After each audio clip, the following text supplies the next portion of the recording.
যেখানে যাবেন সেখানেই ধুম ধারাক্কা গান।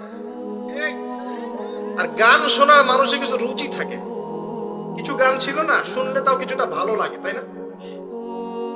এমন কেউ নাই যে গান কানে যায় নাই, আছে না? এমন কোনো মানুষ নাই যে গান আসলে কখনো কানে যায় নাই। কানে যাবেই সবাই, কারণ সবাই তো ওপেনলি শোনে।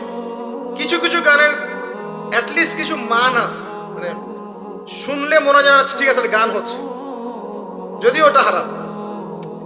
এখন যেগুলো প্লে হয় দেখবে এমন কিছু মিউজিক, এমন কিছু ধুমধারাক্কা, গানের কোনো জাতি না।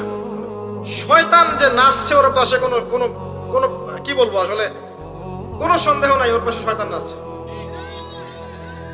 এমন এমন সাউন্ড, আর যদি যা বলেন ভাই সাউন্ডটা একটু কমায় দেন, পাশে আলেম আছে বা মসজিদ আছে বা নামাজ হচ্ছে, আরো জোরে দিবে সাউন্ড। এদেরকে সামাজিক ভাবে প্রতিহত করা দরকার।